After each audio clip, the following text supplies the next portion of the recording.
Sir మీ పేరేంటి, మీరు ఎక్కడ వచ్చారు? ఓబుల్ రెడ్డి. నేను హెడ్ మాస్టర్గా రిటైర్ 13లో ఈ పార్టీలో చేరాను. నేను ఉత్తమ ఉపాధ్యాయుడిగా అవార్డు పొందాను. రాజశేఖర రెడ్డి గారు నాకు అవార్డు ఇచ్చారు. ఆ అవార్డు మీద ప్రేమ మీద ఆ పార్టీలో చేరాను. ఇప్పుడు జగన్మోహన్ రెడ్డి అంటే పిచ్చి మాకు అందరికీ. మా జిల్లాలో 12కి 12 వస్తాయి. ఏదైనా ఒక్కటి మాత్రం ఉంటే తేడా ఉంటుంది, లేతలేదు. నేను చెప్పొచ్చేది ఏంటంటే, పేదలు ఇంతకుముందు నేను చిన్నోళ్ళు ఉన్నప్పుడు మా ఇళ్ళకి వచ్చి పని ఉందని అడిగేవాళ్ళు. పని ఉందని చెప్తూ మేము ఆ బర్రెను కట్టి ఆ చొప్పది ఆ పాలు బిండు అని చేయించుకొని సాయంత్రం దాకా పని చేయించుకొని చొప్ప అన్నం పెట్టి పంపించేవాళ్ళం. అప్పుడు ఎంత 5 రూపాయల కూలి. ఇవాళ వాళ్ళ పరిస్థితి ఎట్లయిందంటే, వాళ్ళు మమ్మల్ని అడగట్లా, మేము వాళ్ళు వెళ్ళకపోతున్నాం. వెళ్ళకపోతే వాళ్ళు ఏమంటున్నారు, 3 కూలీలు ఇవ్వాలంటున్నారు.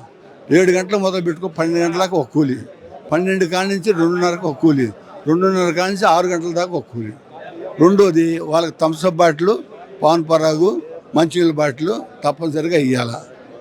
అదే నీళ్లు కట్టేటప్పుడు అయితే మాత్రం పలవ వేయాల. రాత్రి కడతారు పొమ్మొక్కలకి. ఇది గైడింగ్ చేసేదానికి కూడా 3 షిఫ్ట్లు చేయాలి.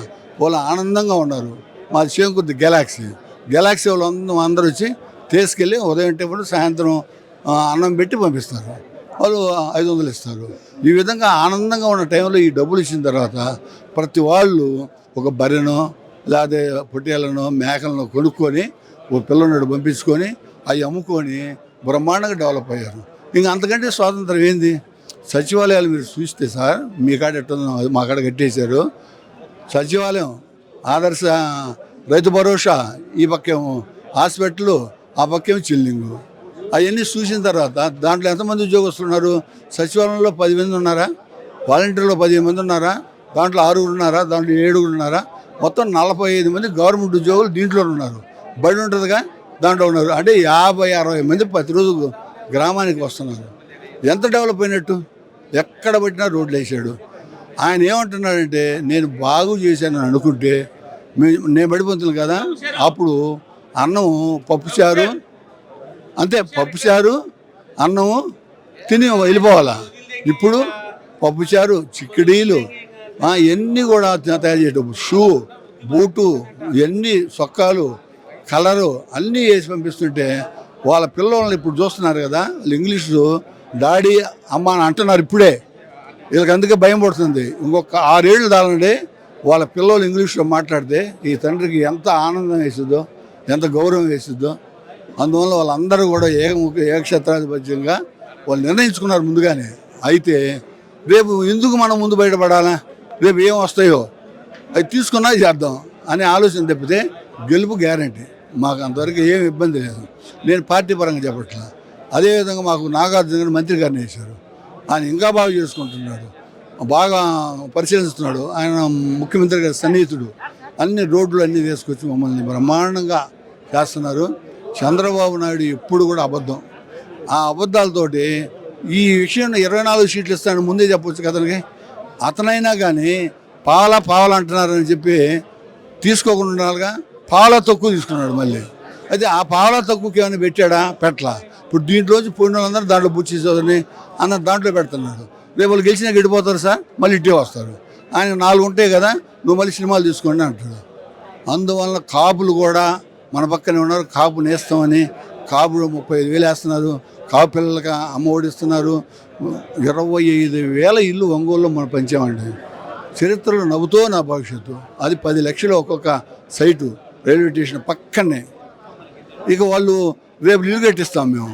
ఆ కట్టించేటప్పుడు వాళ్ళు ఇయ్యరా మా ఓట్లు? వాళ్ళకి వేస్తారా? వాళ్ళు ఎత్తి కట్టిస్తారా? అందువల్ల వాళ్ళకి ఇంకా డిక్లేర్ కాకముందే మేము నియోజకవర్గాన్ని మొత్తం ఒకసారి చుట్టొచ్చాం. ఇప్పుడు ఇంతవరకు వాళ్ళు నిన్న ప్రకటించారు. కాబట్టి 100% జగన్మోహన్ రెడ్డి గెలుస్తాడు. రెండోది, జగన్మోహన్ రెడ్డి కళలో ఒక మెస్పరైజ్ ఉంటుంది. విశాలనే ఒక సినిమా యాక్టర్ ఉన్నాడు తెలుసా? అతను అందగాడు కాదు. నేను ఫస్ట్లో ఏం యాక్టర్ అనుకున్నా. అతను ఫైట్స్ కానీ అతను విధానం చూసినాక సినిమా చూడాలనిపిస్తుంది, హిట్ అవుతుంది. అట్లనే ఈ అబ్బాయి వచ్చిన తర్వాత నిజాయితీగా చేస్తున్నాడు. ఎంతసేపు సైకో అంటాడు, పిల్లోడు అంటాడు, పనికిమాలుడు అంటాడు, కానీ డబ్బులు తిన్నాడని అనలేదుగా, డబ్బులు అవినీతి జరిగిందని అంటం లేదుగా. కాబట్టి బ్రహ్మాండంగా జరుగుతుంది. ఈయన 30 సంవత్సరాలు ఉండటం ఖాయం. ఈ సబురు పోతాడు, ఆయన వెళ్ళిపోతాడు, విశ్రాంతి తీసుకుంటాడు, కొడుకుని రానియరు. ఇంకా తర్వాత సంగతి దేవుడారు. వైసీపీ ఉపాధ్యాయుల వేతనాల విషయంలో విఫలమైందని టీడీపీ విచిత్ర ప్రచారం చేస్తున్నారు. మంచి ప్రశ్న. పేరేం పేరు నీ పేరు? మంచి ప్రశ్న. నేను హెడ్ మాస్టర్గా కాకుండా యూటీఎఫ్ రాష్ట్ర కార్యదర్శిగా పనిచేశాను. ఏం అడిగారు నన్ను వాళ్ళు అంటే, మాస్టర్ గారు నువ్వు జగన్మోహన్ రెడ్డితో ఉన్నారు కదా, ఆ జీతాలు ఏదో 1వ తారీఖు వచ్చినట్టు చేయకూడదు అన్నాడు. నేను నిన్న వచ్చినప్పుడు అడిగా, ఆయన ఎంత తెలివిగా సమాధానం చెప్పారంటే, అప్పుడు 1వ తారీఖు ఇస్తుందో వాస్తవమే, నేను ఇప్పుడు 7వ తారీఖు ఇస్తున్నా. ప్రతి నెల 7వ తారీఖు ఇస్తున్నప్పుడు నెల ఇచ్చినట్టే కదా. నాకు అసలు బుర్ర పని చేయాల. ఇప్పుడు 1వ తారీఖు ఇచ్చేది ప్రతి నెల ఒకటి ఇవ్వమంటున్నారు మీరు. నేను 7వ తారీఖు మార్చుకున్న దాన్ని ప్రతి 7 ఇస్తున్నాడు. అంటే మాకు నెలకు ఒకసారి వస్తున్నాయా రాలేదా? వస్తున్నాయి. ఆ ఇసులుబాటు దేనికంటే, ఈ ముందున్న పెన్షన్లు వంశంగా అది తీసుకొని తర్వాత వచ్చి ఆదాయాన్ని దీన్ని కలిపి మాకు ఏమి తగ్గకుండా 60,000 అంటే 60,000, 70,000 అంటే వేస్తున్నాడు. అది సమస్యే కాదు. అది నేను వాళ్ళకి వివరించాను. అది పిఆర్సీ కూడా అంతకుముందు 9 సంవత్సరాలకి వేసాడు, ఇప్పుడు 5 సంవత్సరాలకు పిఆర్సీ వేసాడు. ఆ తర్వాత మాకు అయ్యారు, అప్పుడు పిఆర్సీ వేసినాక ఎల్లుడకపోతే అప్పుడు అయ్యారు ఇచ్చాడు. పిఆర్సీ వేయాలి కదా, వేస్తే కదా అయ్యారు ఎంత ఇవ్వాల్సిన తేలేదు. కాబట్టి అది ఉంది. రెండో కొంచెం ఉద్యోగుల్లో బాధ ఉంది ఏంటంటే, అంతకుముందు మేము హెడ్ మాస్టర్గా ఉంటే ఒక సాయంత్రం 5 గంటలప్పుడు ఉండకుండా 3 గంటలకి కొద్దిగా పని ఉందంటే పంపించేవాళ్ళం. ఇప్పుడు ఆ అవకాశం లేదు. సాయంత్రం పోతా ఏలు పెట్టాలా, పొద్దున్న వచ్చి ఏలు పెట్టాలా, ఆ మధ్యలో ఒకవేళ నువ్వు పోయినా కూడా మళ్ళీ వచ్చి పెట్టాలా. అందువల్ల పిల్లలు తప్పనిసరిగా చెప్పాల్సి వస్తుంది, ఉండాల్సి వస్తుంది. అది కొంచెం బాధ అంటున్నారు.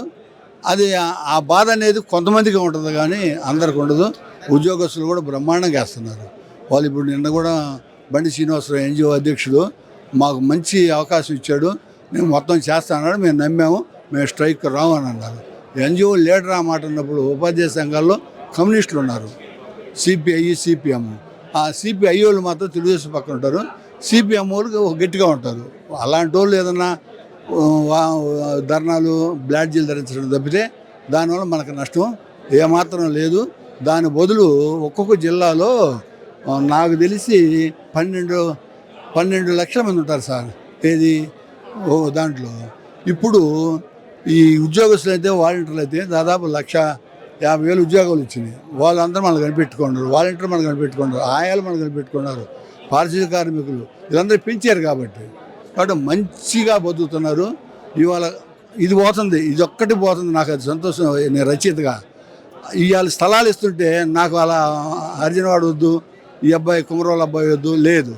నెంబర్ ఇవ్వటం, నీకు ఇష్టమైతే తీసుకో, లేకపోతే లేదంటున్నారు. ఖమ్మంగా అందరు కలిసి భవిష్యత్తులో పిల్లలు చేసుకున్నా కానీ ఆశ్చర్యపడాల్సిన అవసరం లేదు.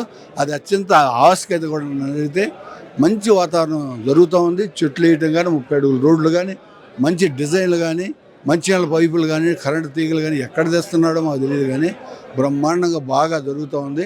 మీరు ఒక్కడ గమనించండి. మతకలం ఒకటి వచ్చిందా? రౌడీజం వచ్చిందా చెప్పండి. మత కలహాలు ఏమైనా జరిగినాయా? లేదా ఎక్కడైనా రాజకీయ నాయకులు దోపిడీలు, స్కాములు ఏమైనా జరిగినాయా? ఏమి జరగల. విజయవాడ దానికి వాలు కట్టాడంటే సామాన్య విషయం ఏంటంటే, ఇలా ఆ తీరంలో ఉండే వాళ్ళందరూ గుండెల మీద చేసుకొని నిద్రపోతున్నారు. అంతకుముందు వాన వచ్చిందంటే మొత్తం వెళ్ళిపోయేవాళ్ళు. ఈ అంబేద్కర్ బొమ్మని ఆ పేదలు మా దేవుడు అనుకుంటున్నారు. షాజహాన్ కట్టించాడు ఆయన, ఎవరు వాళ్ళ భార్య పేర. ఆయన దేవుడు అయితే ఈయన ఏమవుతాడు? పరమదేవుడు అవుతాడు. పరమేశ్వరుడు అంత గొప్పోడు, అంత గట్టి వాళ్ళకి అంకితం చేశాడు. వాళ్ళు అట్నే ఉన్నారు, వీళ్ళు అట్నే ఉన్నారు. కొద్దిమంది అది మొదటి నుంచి ఉన్న అధికార దర్పంతో మేము ఏదో చేస్తామని చెప్పి వాళ్ళేం చేయట్లా. రామోజీరావు, రాధాకృష్ణ, ఓ మూర్తి, ఒక సాంబ, ఈ నలుగురు కలిసి ఏదేదో తీసుకొచ్చి నాబోటోళ్ళని మాట్లాడిస్తున్నారు. అవి సరైన మాటలు కూడా మాట్లాడకుండా బూతులు మాటం, కొట్టడం, కాలుతోడు దన్నటం చేస్తున్నారు. బీజేపీని కూడా కాలుతోడు దన్నారు. అవి కూడా అవమానాలే. మా జగన్మోహన్ రెడ్డి ఇంతవరకు షర్మిల ఒక మాట అనలా, చంద్రబాబుని ఒక మాట అనలా, ఆయన్ని ఒక మాట. ఇండైరెక్ట్గా ఏమంటున్నాడంటే పావలా తీసుకున్నాడు. ఆయన ఏంటంటే సరిగా భాష రాలేదని అంటున్నారు. అంత తప్పితే వాళ్ళు వ్యక్తిగత విషయాలు పోకుండా బాగా చేస్తున్నాడు. కాబట్టి ఇంకా 30 ఏళ్ళైనా కానీ ఆయన పరిపాలిస్తాడు. దేదీప్యమానంగా వెలుగుతూ ఉంది. ఈ ప్రభుత్వం వెలిగిద్ది. ఆయన జాతకంలోనే ఆ జాతకం ఉంది. ఆ చిరునవ్వులు, ఆ కోరపళ్ళు, అవి రెండు కానీ వాళ్ళ నాన్నది ఇద్దరు పుట్టో పెడుతుండండి. నేను కొద్దిగా జ్యోతిష్యం కూడా చదివాను కాబట్టి చెప్తున్నాను. ఆయన అరిచేతిలో ఈ పల్లం ఉంది. ఆ పల్లం ఉంటే ఏంది, ఎంత భూమి అయినా ఉంటుంది అతనికి, అది పోదు. కొంతమందికి ఇది ఎత్తుగా ఉంటుంది, నిలబడదు, నీళ్ళు పోసినట్టు అంతా పోద్ది. అవన్నీ కూడా ఆయనలో కలర్స్గా ఉండేవి కాబట్టి ఆయన ఇప్పుడు కూడా నేను మన దగ్గర చూసా, అంత డ్రై ఫ్రూట్స్ అంత పెరుగన్నం తింటున్నానండి వచ్చి. అంత ఆయనకి 50 ఇచ్చినట్టు నాకు అర్థం కాల. సరే నాకు 70 ఇచ్చి నేను 120 కేజీలు ఉన్నా. గౌరవించి అన్న నువ్వు రావద్దులే రేపు అన్నాడు. నేను వస్తానయ్యా అన్నాడు. నేను అక్కడ కూడా ఇంటర్వ్యూ ఇచ్చి మళ్ళీ వస్తాను. Thank you very much.